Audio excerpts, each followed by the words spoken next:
والصلاة والسلام على سيدنا ومولانا وملجانا وماوانا محمد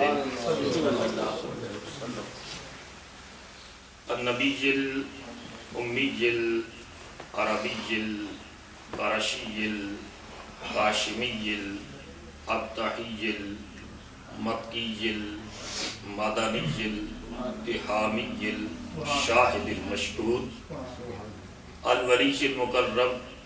أما بعد فأعوذ بالله من الشيطان الرجيم بسم الله الرحمن الرحيم قال الله تبارك وتعالى في القرآن المجيد والفرقان الحميد هل يستوي الذين يعلمون والذين لا يعلمون وقال الله تعالى في مقام آخر وما أوتيت العلم إلا قليلا وقال الله تعالى في مقام آخر فوق كل ذي علم عليم وقال الله تعالى في مقام آخر وقل رب زدني علما سبحان اللہ صدق اللہ مولانا العظیم اب بھی ظلمات فروشوں کو گلا ہے تجھ سے اب بھی ظلمات فروشوں کو گلا ہے تجھ سے رات باقی تھی کہ سورج نکل آیا تیرا اور تجھ سے پہلے کا جو ماضی تھا وہ لاکھوں کا صحیح تجھ سے پہلے کا جو ماضی تھا وہ ہزاروں کی بجائے لاکھوں کا صحیح اب تا حشر کا جو فردہ ہے وہ تنہا تیرا اللہ جل مجدہ کی حمد و ثنا اور حضور رحمت کل جہاں صلی اللہ تعالی علیہ وآلہ وسلم کی بارگاہ کریمانہ میں نذرانہ محبت و عقیدت پیش کرنے کے بعد انتہائی عزت و احترام کے لائے فیض یافتہ حضور غریب نواز حضرت صاحبزادہ پیر محمد سرور چشتی صاحب پیکر صدق و اخلاص استاذ الحفاظ والقرہ حضرت مولانا قاری محمد یونس قادری صاحب محترم المقام سید محمد عدنان شاہ صاحب محترم محمد اصغر چشتی صاحب واجب الاحترام بزرگوں دوستوں عزیز ساتھیوں جس طرح کی قاری صاحب نے اعلان فرمایا ہے اگرچہ تعداد تھوڑی ہے لیکن اللہ اور اس کے رسول کی بارگاہ میں کسی محفل کی مقبولیت کا انحصار افراد کی کثرت پر نہیں ہوتا بلکہ دلوں کے خلوص پر ہوتا ہے اگر دو افراد بھی تنہائی میں مل بیٹھ کر اللہ کا اور اس کے پیارے رسول صلی اللہ علیہ وسلم کا ذکر کریں تو خدا اس کو بھی قبول فرما دیتا ہے قرآن مجید کے اندر حضرت سیدنا ابراہیم علیہ السلام ایک فرد کو پوری امت قرار دیا گیا ہے حالانکہ وہ اپنی ذات کے اندر ایک فرد تھے ایک انسان تھے لیکن اللہ تعالیٰ ان کو امت کا لقب دیتا ہے کہ یہ ایک افراد لاکھوں افراد کے اوپر باری تو جو صاحب ایمان ہوتے ہیں وہ ایک بھی ہزاروں کے اوپر باری ہوتے ہیں اس اعتبار سے اگر انسان کی نیت اور اس کا ارادہ اور اس کے دل کا اخلاص اپنے رب کی رضا کا چاہنا ہو تو وہ انسان اگر کسی جنگل میں بیٹھ کر تنہا بھی محفل سجا لے خدا بھی قبول کرتا ہے اس کا مصطفیٰ بھی قبول کرتا ہے قرآن مجید کی آیات بینات جو میں نے آپ کی خدمت میں تلاوت کرنے کی سعادت حاصل کی اس میں اللہ پاک نے یہ ارشاد فرمایا ہے کہ حل یستوی الذین یعلمون والذین لا یعلمون کیا جاننے والے اور نہ جاننے والے برابر ہو سکتے ہیں کیا صاحب علم اور جاہل برابر ہو سکتے ہیں قرآن کا یہ استفہامیہ انداز میں یہ بات کرنا اس لیے ہے کہ عالم اور جاہل برابر نہیں ہو سکتے بینا اور نابینا برابر نہیں ہو سکتے تو ولی اور غیر ولی کس طرح برابر ہو سکتے وہ کس طرح برابر ہو سکتے اور پھر قرآن مجید نے یہاں تک کہا کہ تمہیں جو علم بخشا گیا ہے وَمَا أُوتِيتُ الْعِلْمَ إِلَّا قَلِيلًا یہ علم بڑا تھوڑا بخشا گیا بہت تھوڑا علم کا بحر بے کنار تو اس کی بارگاہ میں ہے،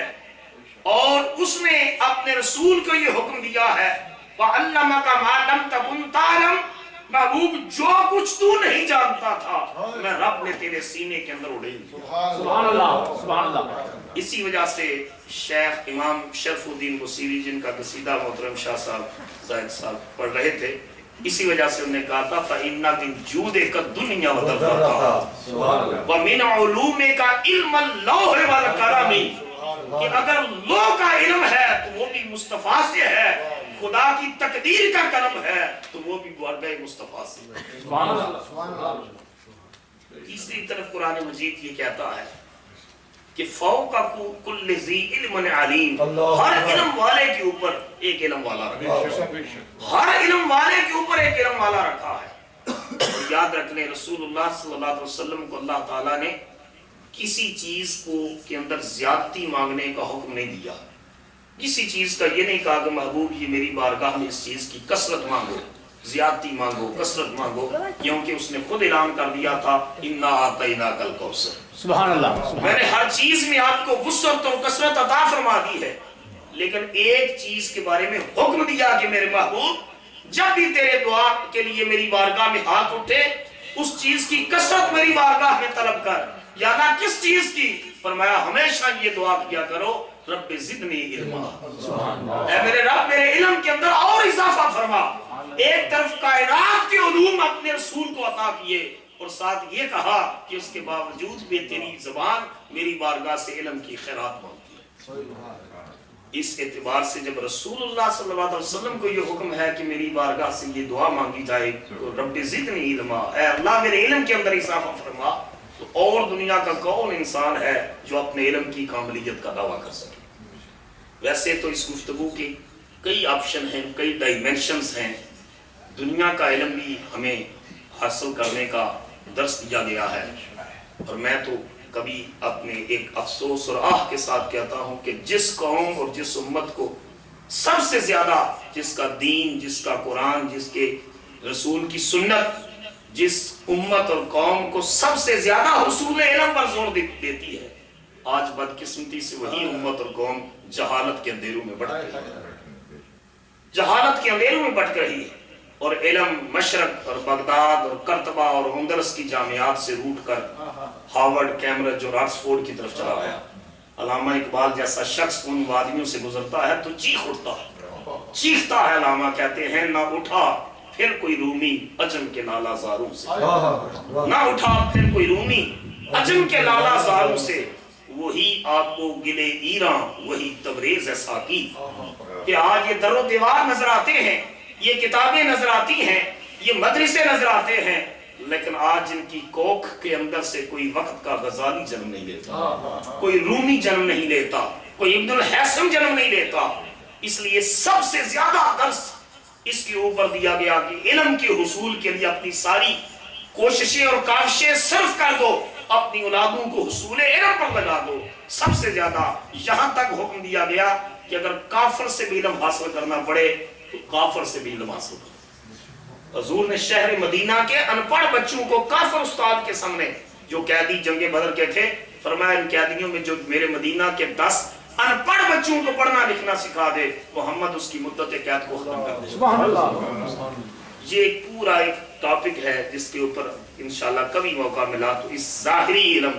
دنیاوی علم، دینی علم، ان سارے علم کے مختلف پہلوؤں پر میں انشاءاللہ گفتگو کروں گا، لیکن آج کی محفل کا تقاضا ہے کہ علم باطنی پر بات کی جائے، باطنی علم پر بات کی جائے، وہ علم جو کتابوں سے نہیں ملتا،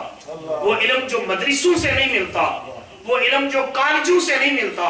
وہ علم جو یونیورسٹیوں سے نہیں ملتا، وہ علم بزرگوں کی نظر سے ملتا ہے، وہ بزرگوں کی بارگاہ میں بیٹھنے سے وہ علم نصیب ہوتا ہے۔ اور یہ علم باطن کو یہ نہیں ہے کہ کوئی ہماری گڑی ہوئی چیز ہے، حدیث مبارکہ میں ہے اور حدیث مرفوع ہے، حدیث مرفوع ہے، اور حدیث مرفوع وہ ہے کہ جس میں صحابی ڈائریکٹ رسول اللہ سے ایک حدیث کو جو ہے نقل کرتا ہے کسی واسطے کے بغیر۔ حضرت حذیفہ یمانی رضی اللہ تعالیٰ اس حدیث کے راوی ہیں کہ حضور فرماتے ہیں میں نے جبرائیل سے پوچھا کہ یہ علم باطن کیا شے ہے؟ حضور شاہ حدیث مبارکہ کے لفظ ہیں سألت جبرائیل ان علم الباطن ما ہوا. حضور ارشاد فرماتے ہیں میں نے جبرائیل سے پوچھا یہ علم باطن کس چیز کا نام ہے جس کو ہم علم لدنی کہتے ہیں، علم ربانی کہتے ہیں، علم باطن کہتے ہیں، یہ کیا ہے؟ تو جبرائیل نے خدا کی بارگاہ سے پوچھ کر عرض کیا یا رسول اللہ صلی اللہ علیہ وسلم اللہ تعالیٰ یہ ارشاد فرما رہے ہیں علم الباطن سر بینی و بین احبائی، کہ میرے محبوب کو یہ بتا دے کہ علم باطن جو ہے یہ میرے اور میرے عاشقوں کے درمیان ایک راز ہے. یہ میرے اور میرے عاشقوں کے درمیان ایک راز ہے جس کو یا میں جانتا ہوں یا میرے عاشق لوگ جانتے ہیں. حتیٰ کہ یہ جو قرآن مجید کے اندر حروف مقطعات آئے ہیں ان کے بارے میں ہمیں علم نہیں ہے. الف لام میم کسی مترجم کو آپ دیکھیں گے مترجمہ کرتے ہوئے وہ نہیں اس کا ترجمہ کرے گا، انگلش کی ٹرانسلیشن لے لیں الف لام میم حروف مقطعات. حتیٰ کہ جبرائیل امین ایک مرتبہ حضور کی بارگاہ میں وحی لے کر آئے اور کہا الف پڑھیے. حضور نے ارشاد فرمایا میں نے جان لیا. انہوں نے کہا لام، حضور نے فرمایا میں نے پہچان لیا. انہوں نے کہا میم، حضور نے فرمایا مجھے پتا چل گیا. جبرائیل کہتے ہیں یا رسول اللہ آپ نے کیا جانا، کیا پہچانا، کیا پہچان لیا، کیا کس چیز کا آپ کو علم ہوا؟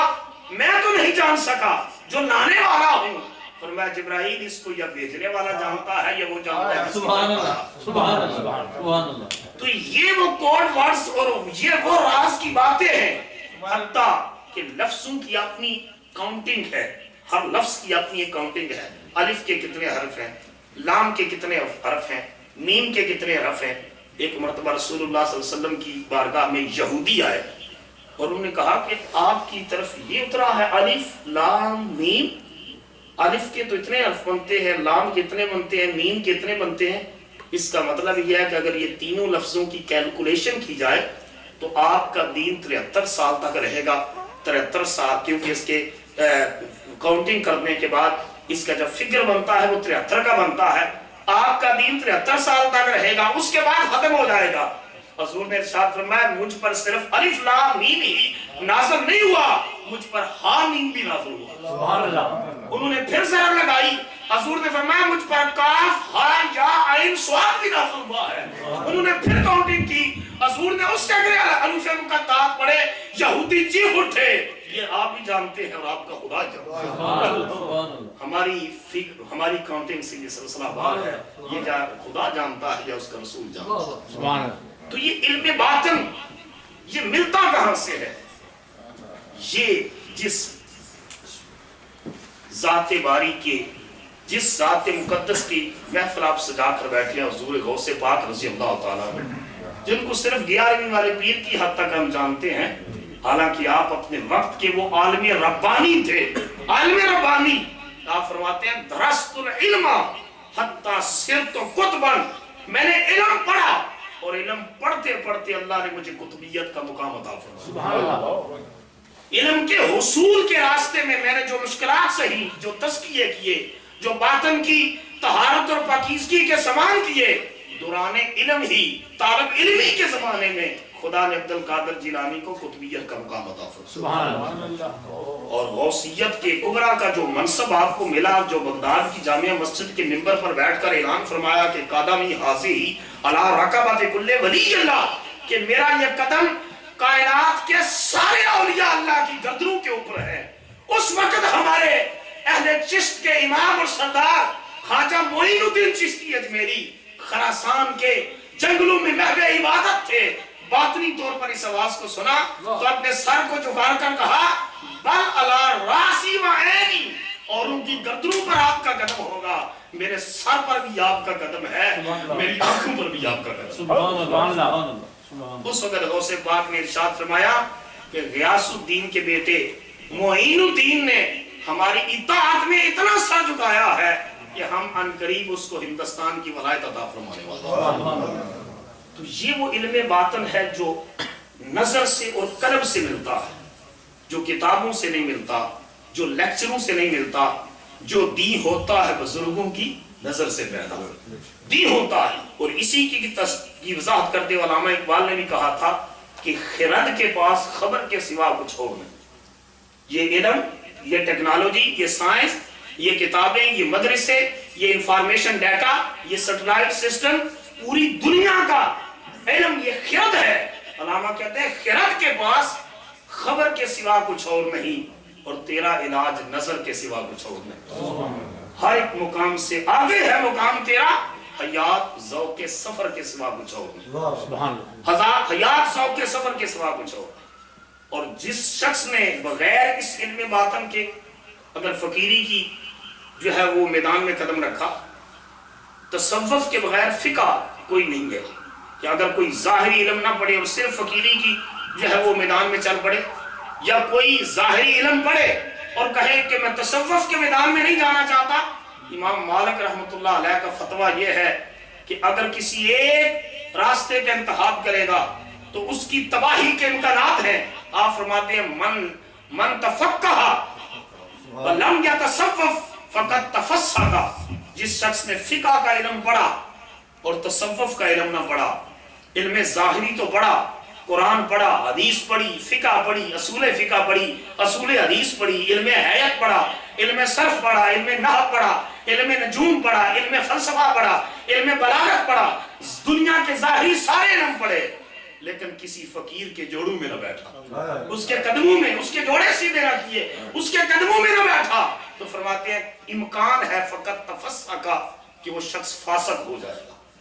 علم کی ساری ڈگریوں کے باوجود وہ شخص فاسق ہو جائے گا. اور جس شخص نے من یتصوف ولم یتفقہ، اور جس شخص نے باطن کا علم تو حاصل کیا لیکن فقہ کا، شریعت کا، دین کا، ظاہر کا علم نہ پڑھا، فقط تزندہ کا، غالب امکان ہے کہ وہ شخص زندیق ہو جائے گا. ومن جمع بینہما فقط تحقق، جس نے ایک طرف مدرسوں کے ٹاٹ کے اوپر بیٹھ کر علم حاصل کیے اور دوسری طرف پیر سیال کی بارگاہ میں، حضرت خواجہ غریب نواز کی بارگاہ میں بیٹھ کر باطن کا علم حاصل کیا، فقط تحقق، وہ ایک قدم اٹھاتا ہے تو حجاباتوں کو اٹھا دیا جاتا ہے. سبحان اللہ. حجابات کو اٹھا دیا جاتا ہے، مرتفع کر دیا جاتا ہے. اور کیونکہ رسول اللہ کو اللہ پاک نے یہ دونوں منصب عطا کیے تھے، وَيُزَكِّيهِمْ وَيُعَلِّمُهُمُ الْكِتَابَ وَالْحِكْمَةَ. تو ایک سے علم تصوف نے کرتا ہے وَيُزَكِّيهِمْ، اور دوسرا وَيُعَلِّمُهُمُ الْكِتَابَ وَالْحِكْمَةَ. اے میرے محبوب تیری ذمہ داری یہ ہے کہ تو ان کو کتاب اور حکمت کی تعلیم دے. ایک طرف کتاب اور حکمت کی تعلیم دے اور دوسری طرف اپنی پاک نگاہ سے ان کے پلید دلوں کو پاک فرما. سبحان اللہ. اور یہ وہ ہے بزرگوں کی نظر سے پیدا ہونے والا علم باطن، جس کے بارے میں جلال الدین رومی کہتے ہیں، جن کو علامہ اپنا مرشد تسلیم کرتے ہیں، مرشد کہتے ہیں. وہ درس دے رہے ہیں اور درویش گزرتا ہے، شمس تبریز درویش گزرتا ہے اور کہتا ہے یہ چیز یہ کیا ہے؟ کہتے ہیں بابا اپنا کام کرو، یہ علماء کا کام ہے، یہ درس حدیث ہو رہا ہے، درس فقہ ہو رہا ہے، مختلف درس تفسیر ہو رہا ہے، اپنا کام کرو. تو وہ اس دور میں قلمی نسخے ہوتے تھے، پرنٹنگ پریس نہیں ہوتے تھے، کتابیں اٹھا کر تالاب کے اندر پھینک دیتے ہیں. تو سارے شاگرد جو ہے وہ سیخ پا ہو جاتے ہیں کہ اس درویش نے ملنگ نے کیا کیا. آپ نے فرمایا کہ پریشان ہونے کی ضرورت نہیں، تمہیں کتابیں چاہیے ابھی میں نکال کر دے دیتا ہوں. کتابیں نکالی تو نیچرل لا تو یہ ہے، فطرت کا قانون تو یہ ہے کہ کتاب کے اندر، پانی کے اندر سے کتاب نکلے تو اس سے پانی کے قطرات ٹپکتے ہیں، لیکن ولی کی کرامت یہ ہے کہ پانی کے قطرات نہیں، ریت کے ذرات ٹپک رہے. سبحان اللہ. ریت کے ذرات ٹپک رہے. تو انہوں نے پوچھا یہ کیا ہے؟ آپ نے فرمایا وہ تو نہیں جانتا تھا، وہ میں نہیں جانتا تھا، یہ تو نہیں جانتا. اس وقت جلال الدین رومی جو اپنے وقت کے بہت بڑے عالم ربانی تھے، کہتے ہیں میں نے مدرسہ چھوڑا اور شمس تبریز کی غلامی میں 10 سال کا عرصہ گزارا، اور پھر اللہ نے وہ باطن کے خزانے عطا کیے کہ مولانا جلال الدین رومی نے کہا کہ مولوی ہرگز نہ شد مولا روم تا غلام شمس تبریزی نہ شد. کہ مولوی اس وقت تک مولانا روم نہ بن سکا جب تک اس کو شمس تبریز کی غلامی نصیب نہ ہو. ان کی غلامی میں آیا تب رب کائنات نے باطن کا علم عطا کیا. بلکہ امام غزالی نے اس کے اوپر ایک پوری کتاب لکھی. عربی زبان میں اس کا نام ہے المنقذ من الضلال۔ امام محمد الغزالی رحمۃ اللہ علیہ فرماتے ہیں میں گمراہی سے کس طرح بچا، اس کا نچوڑ اور خلاصہ امام غزالی یہ دیتے ہیں کہ میں نے اپنے دور کے تمام مروجہ علوم کے اوپر دسترس حاصل کر لی، کمال حاصل کر لیا، لیکن اس کے باوجود میرے من کی پیاس نہیں بجھتی، میرے باطن کی پیاس نہیں بجھتی۔ پھر فرماتے ہیں میں 10 سال صوفیاء کی بارگاہ میں رہا، اولیاء اللہ کی بارگاہ میں رہا، اہل محبت اور اہل نظر کی بارگاہ میں رہا۔ فرماتے ہیں ان 10 سالوں میں مجھ پر جو اللہ کی طرف سے الہامات کا سلسلہ جو ہے وہ نازل ہوا، کہتے ہیں کہ کوئی عقل اس بات کو سمجھ نہیں سکتی اور علماء کا علم اس بات کو سمجھ نہیں سکتا۔ صرف اتنی بات کہتا ہوں کہ جہاں عالموں کا علم ختم ہوتا ہے وہاں سے فقیروں کا فقر شروع ہوتا ہے، درویشوں کا فقر وہاں سے شروع ہوتا ہے، عقلاء کی عقلیں جہاں ختم ہوتی ہے اس سے آگے اہل باطن کے سلسلے شروع ہوتے ہیں۔ تو یہ اس بات کے اوپر علامہ زور دیتے ہیں کہ خرد کے پاس خبر کے سوا کچھ اور نہیں، تیرے پاس کتنی ڈگریاں آ جائیں گی، تم پی ایچ ڈی اور ڈاکٹریٹ اور پوسٹ ڈاکٹریٹ کر لے گا، اس کے بعد علم کا کون سا درجہ ہے جس کے اوپر۔ لیکن فرماتے ہیں یہ حدیث مبارکہ بھی امام غزالی نے لکھی کہ جس شخص کے پاس تھوڑا علم ہوتا ہے، تھوڑا علم، لیکن وہ اس علم کے مطابق عمل کرتا رہتا ہے، اللہ تعالیٰ اس کو اپنی بارگاہ سے اور علم عطا فرما دیتا ہے،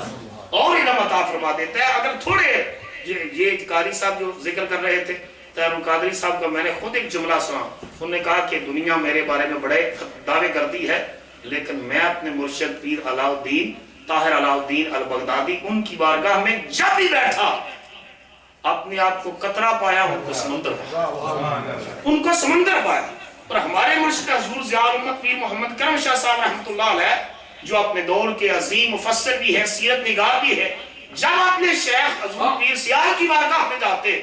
سیال کی بارگاہ میں جاتے تو اس طرح بیٹھتے جس طرح جو ہے وہ ایک طالب علم زانویہ تلمس طے کرتا ہے، اور کہتے ہیں کہ جتنا بھی علم ہے اس بارگاہ میں آ کر وہ سارا پیچھے ہٹ جاتا ہے اور نظر آتا ہے تو شیخ کا جلوہ نظر آتا ہے۔ اور ایک مقام پر آپ نے تقریر کرتے ہوئے پنجابی میں کہا کملی دنیا ریس کریں دی میرے ڈولے،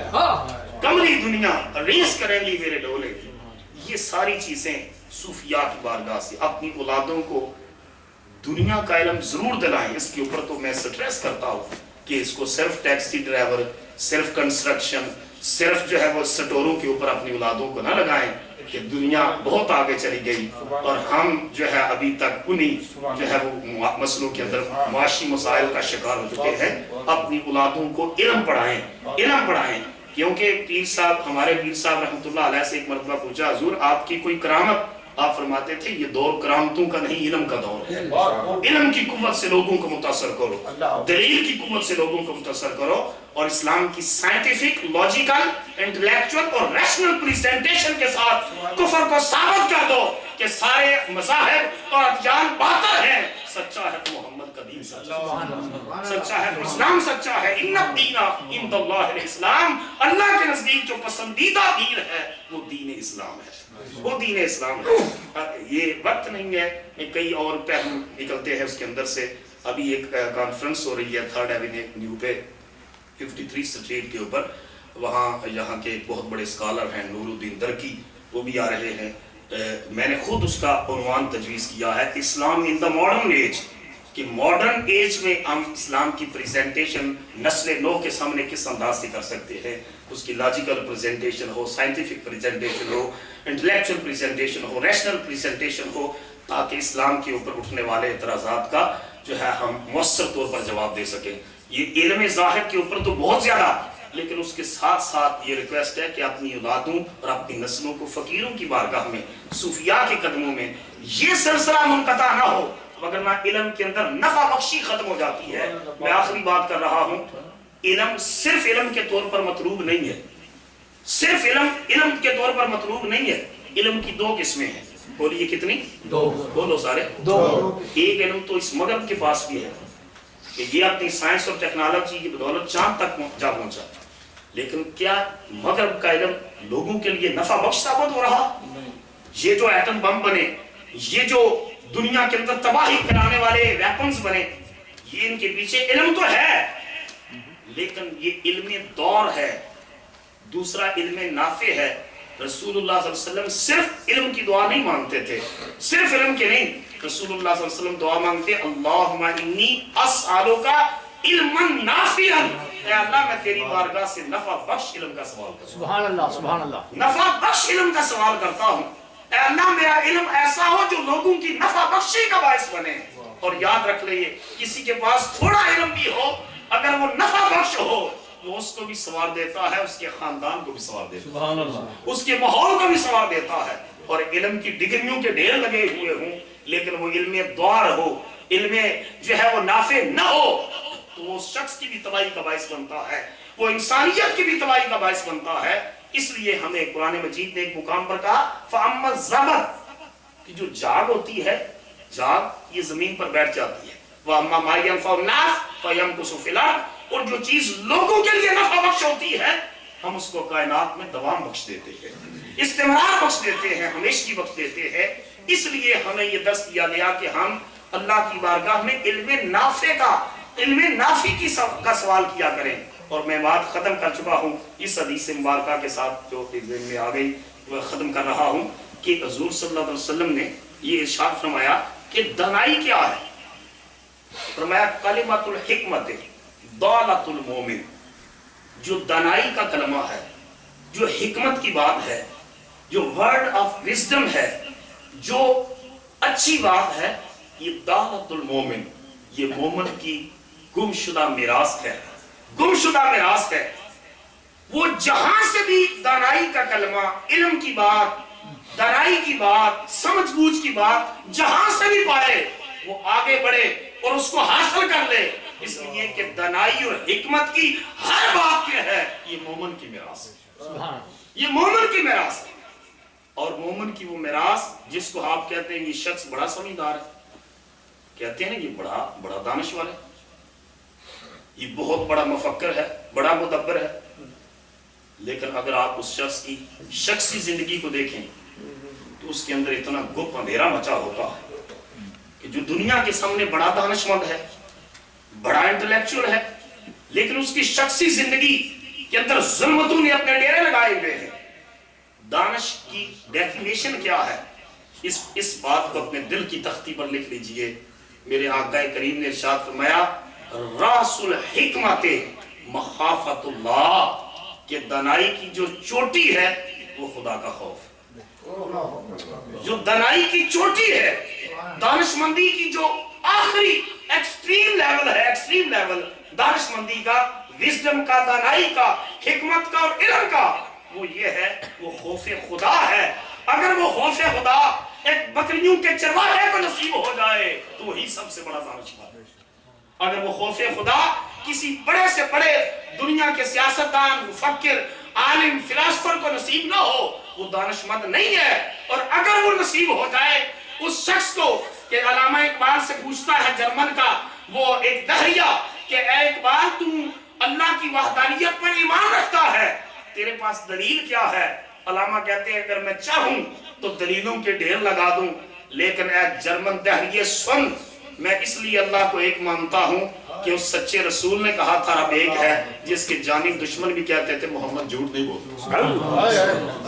جن کے جانی دشمن بھی کہتے تھے محمد جھوٹ نہیں بولتے، میں ان کی زبان پر اعتبار کر کے مان رہا ہوں۔ مجھے یہ درس کسی مدرسے سے نہیں ملا، میں ماں کی گود میں تھا اس وقت بھی ماں کہتی تھی خدا بھی ہے اس کا رسول۔ سبحان اللہ۔ تو یہ ہے راس الحکمت مخافت اللہ، دانائی کی جو چوٹی ہے، جو جتنا خدا سے ڈرتا ہے اللہ اس کو اتنا دانشمند بنا دیتا ہے، اتنا اس کو ذہین بنا دیتا ہے، فطین، جس کے اندر خدا کا خوف ہے، تقوی ہے، اللہ کا ڈر اس کے دل کے اندر ہے، اللہ تعالیٰ اس کے لیے زندگی کی راہوں کو آسان فرما دیتا ہے۔ میں رب کریم کی بارگاہ میں دعا کرتا ہوں اللہ تعالیٰ ہم سب کو علم نافع نصیب فرمائے، علم ظاہر بھی عطا فرمائے، علم باطن بھی عطا فرمائے، اور اپنی اولادوں کو بزرگوں سے تلمس اور بزرگوں کے ساتھ جو ہے نسبت، اس کی توفیق عطا فرمائے۔ یہ نہ ہو کہ آج ہمارے بزرگ جو ہیں وہ تو فلان جگہ سے بیعت ہیں، ہم فلان جگہ سے بیعت ہیں، لیکن بچوں کو پوچھیں تو وہ کہیں گے نہیں جی یہ کیا سلسلہ ہے۔ میں نے عرض کیا یہ زیادہ ضروری ہے کہ اپنی اولادوں کو بھی اس علم باطن کے چشموں کی طرف ان کی جو ہے ان کو لے کر آئیں تاکہ ان کے باطن کی پیاس کے بجھنے کا انتظام ہو سکے۔ اللہ تعالیٰ ہمیں بزرگوں کی بارگاہ میں حاضریوں اور ان سے کسب فیض کی توفیق عطا فرمائے۔ واللہ علینا